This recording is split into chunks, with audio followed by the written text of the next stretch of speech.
This is a little unorthodox. I've had, I don't usually review clothing. Feels weird doing this, but I'm gonna do it anyway. I just I got back from a snowmobiling trip from Maine, and I've had some people ask me, I've been going to Maine for, oh geez, almost 20 years, and I've had some people ask me in the past, what do you wear snowmobiling? And I've been wearing the same gear for about, geez, I don't know. What I wear snowmobiling is what I leave up there, so I don't travel with boots and heavy snow gear. But this year, tried out some new gear and want to do a review on it, because a lot of times people try to wear like skiing stuff, snowmobiling, and it doesn't work out. And I sort of found myself in the same predicament this year, but I really like some aspects of this Spyder gear.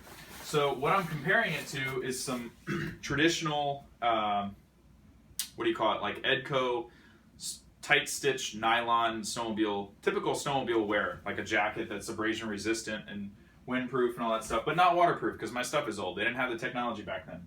So what I got here for the trip is a Spyder Leader jacket, which is really awesome. It's badass looking.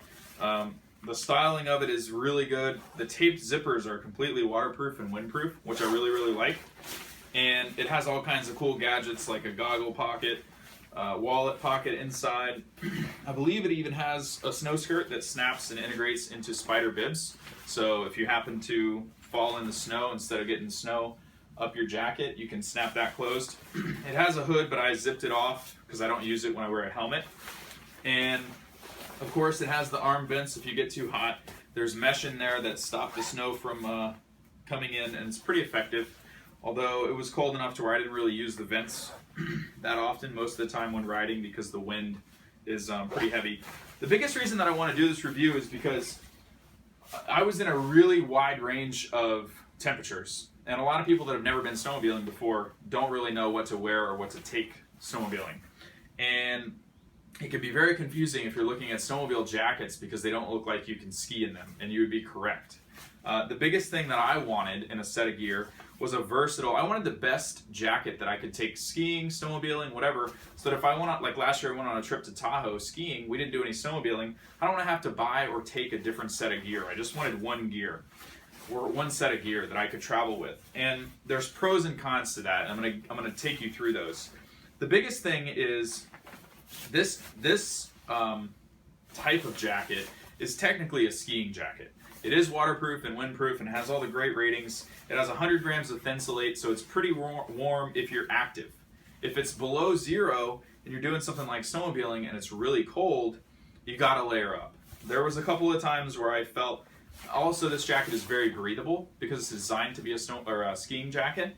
And so if you're not layered up properly and you don't have the right base layer and you don't have a medium weight inner layer, you might be cold if it's like below 0 and you're out snowmobiling and you don't have a balaclava that's really keeping your face and neck warm, and you start to get cold or you start to get a draft. But I will say, this is probably the best jacket that you can get on the market for skiing. Hands down, it's super breathable, super waterproof, the styling is awesome, and it's thin enough and lightweight enough, and you're very agile and mobile in it. And it has some really cool characteristics that I thought were awesome.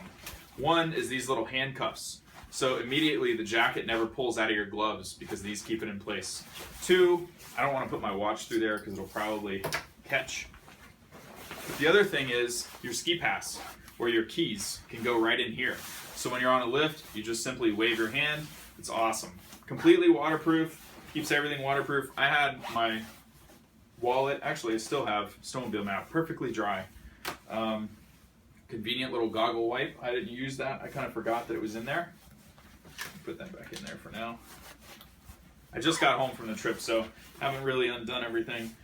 And then some other little cool features that really aren't that big of a deal, but you know, are niceties to have. The jacket itself is very, very comfortable. Like I was saying, for skiing, this is probably the best jacket on the market that you're gonna get. For snowmobiling, it's a little bit of a toss-up. It's the best jacket that you're gonna get that you can wear skiing and snowmobiling.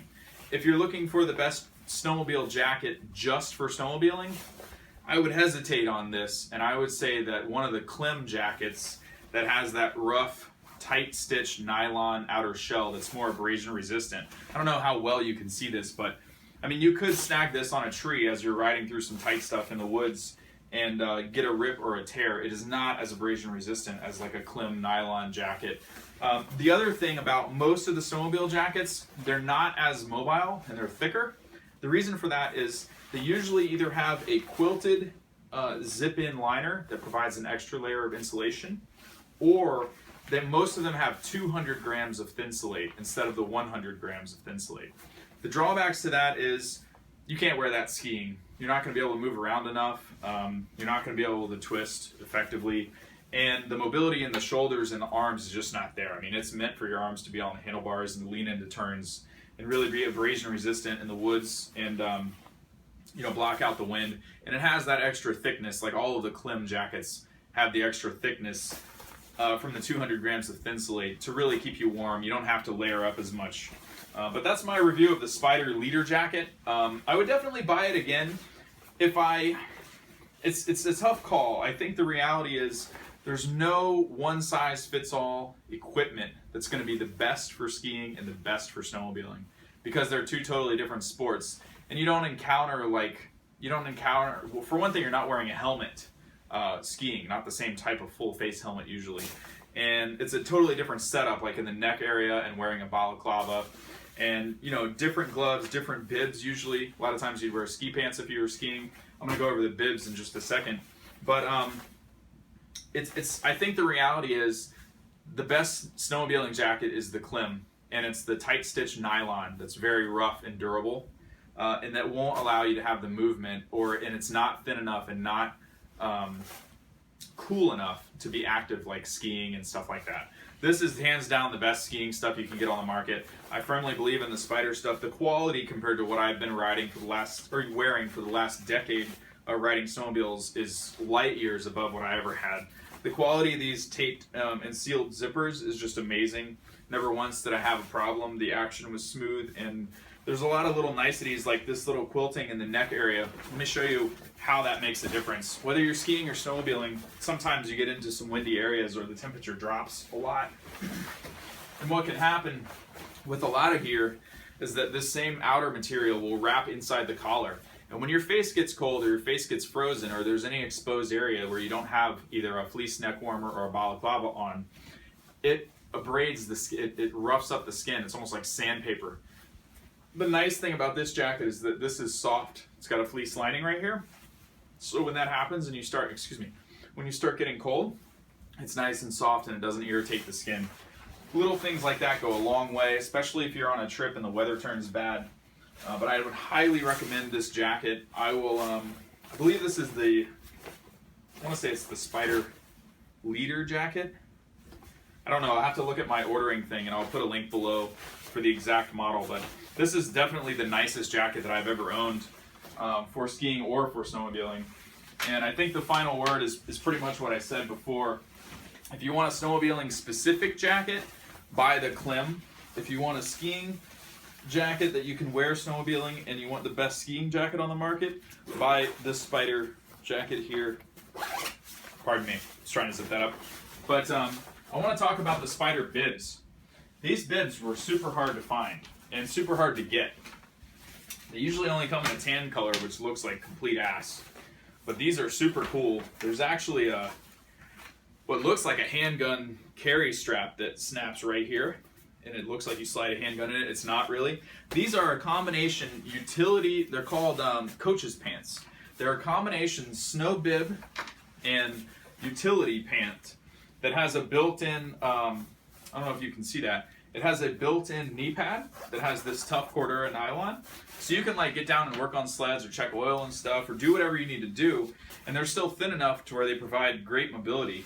The other thing that I like is all the pockets. So if you're out and you want to like take your gloves off instead of setting shit down, and maybe having a chance of them fall in the snow, there's these big cargo pockets that are not insulated, but it's great for like walking around and doing stuff. And then they have, one of my requirements was I like the half zippers to make it easy to get boots on and off. And they also have the snow skirt strap, or snow skirt, I can't talk. And then if your boots have it, they have the cleat hook, which is pretty cool. What else is here? They have all the traditional stuff. Now these were windproof and waterproof. However, these are only, I think, 80 gram Thinsulate. So if you're just looking for bibs to snowmobile in, these probably aren't thick enough. But I was plenty warm, other than a couple of times these pants have thigh vents that you can open here. And there's a mesh inside that keeps the snow out. It does a really good job at that. But these are not taped and sealed like the leader jacket zippers in the front. They're still shielded, but I could feel kind of like a draft. When we were hauling ass on some straightaways, and the wind was coming up over the hood of the sled, and my thigh here was sort of exposed, I didn't have enough underlayers on, and I could sort of feel a draft there. So if it was a full day of riding like that, I think I would be cold in these. But these would definitely be good, good crossover bibs. If you're not going to be riding in sub-below zero weather and you're going to layer up and you want something that's more multi-purpose, this Spyder stuff is great gear. If you want something that's going to keep you warm on -10, -15 degree days, and you want like the best snowmobiling bibs that you can get, I would go with the Klim stuff. But keep in mind they're going to be way too thick and not as mobile. You definitely wouldn't be able to ski in them. I can get away skiing in these. It would be better if I had Spyder ski pants. The only reason that I didn't get Spyder ski pants and I got these Coach's bibs is because sometimes if you ride in deep powder and you get stuck or you fall off, the pants themselves, even though they have that little V that comes up in the back, if you end up getting hot and sweaty and you're trying to like dig a sled out and you have to take your jacket off, you're going to get snow all in your waist and you're going to get cold and it's going to melt and you're going to be wet from the inside out. That's why I always recommend a pair of bibs unless it's just for skiing. Another little tip that I'll throw in, my buddy gave me this packable lightweight down jacket from Mountain Hardwear. I'm going to link this up. This is one of the best things ever. It has that, I don't know if it's real down or synthetic down, but it's super insulated and it's very thin. The nice thing about this is if you're going on a trip, I don't usually take a jacket when I go on a snowmobiling trip, and I freeze my ass off when we get off the plane and go from the airport to the rental car place or whatever as soon as we go outside. Well, this year I had this lightweight Mountain Hardwear packable jacket, and this thing will pack down so tight and so small, and it doesn't lose any of its insulation properties. I just stuffed this in my carry-on bag. Next thing you know, I didn't have to open up my luggage at the baggage claim area. All I did was pop this sucker out, and I didn't have to wear a jacket and sweat on the plane.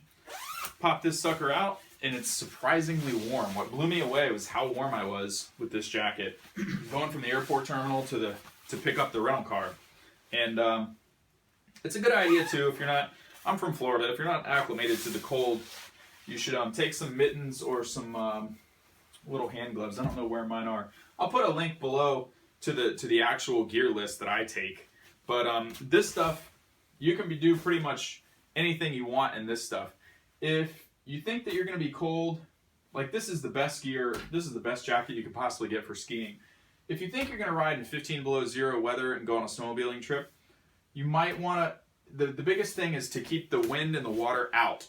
You will accomplish that with this jacket. But what you might want to do is get what's called expedition weight thermals or expedition weight long underwear.